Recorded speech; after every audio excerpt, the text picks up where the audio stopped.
Galwan part 2 की चीनी साजिश नाकाम। फिर एलएसी पर चीन ने की घुसपैठ की कोशिश। एलएसी पर चीन की हिमाकत का मुंहतोड़ जवाब। अड़ियल चीन को जवानों ने सिखाया सबक।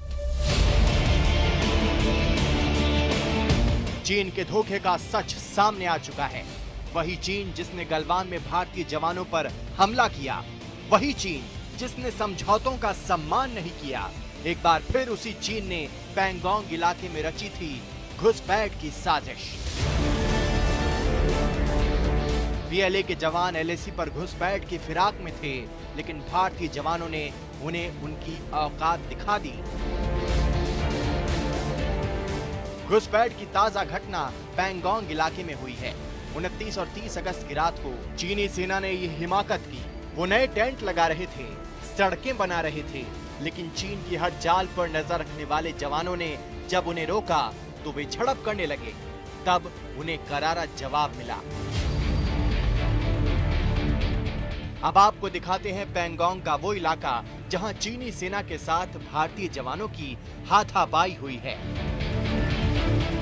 अब तक जितना भी एक्शन था वो पैंगोंग के उत्तरी तट पे था, यानी कि नॉर्थ बैंक पे था।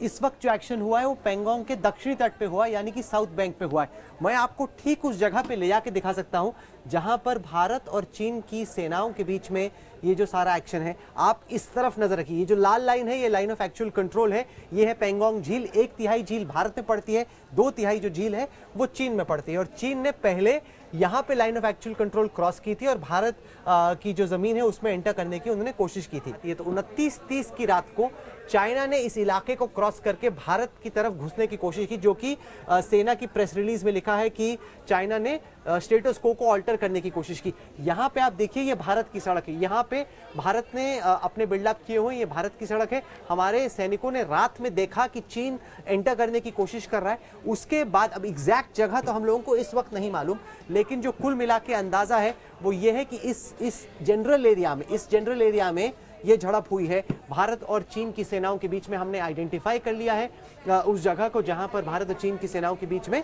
ये जंग हुआ। चूंकि इंडियन आर्मी वहां पे मुस्तैद थी और काफी अलर्ट पे थी, तो हमने स्पॉट किया कि चाइनीज आर्मी अंदर आने की कोशिश कर रही है और उसके बाद इंडियन आर्मी वहां पे मोबिलाइज हुई। ये 14 कोर का इलाका पड़ता है, पूरा लद्दाख का जो सेक्टर है वो 14 कोर का आर्मी का इलाका पड़ता है। और वहां पे फिर हमने उनको पुशबैक किया। वायलेंस हुई, यानी कि हिंसा हुई भारत और चीन की सेनाओं। मई में हुई झड़प के बाद से ही चीन के साथ बातचीत चल रही है। गलवान में झड़प के बाद तो ये कोशिश और तेज हो गई थी।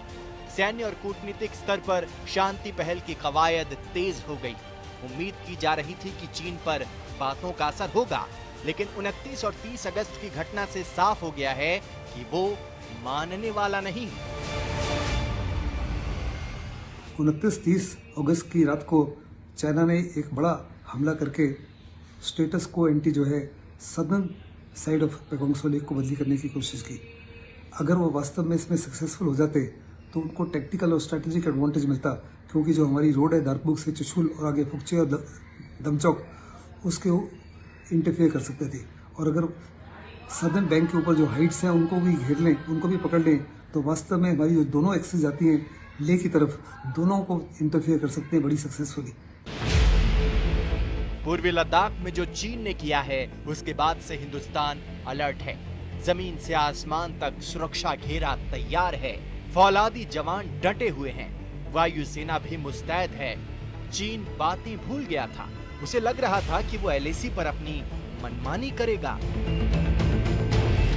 ड्रैगन के इसी रवैये को देखते हुए भारत ने अब तक एलएसी से अपनी सेना की तैनाती में कमी नहीं की है।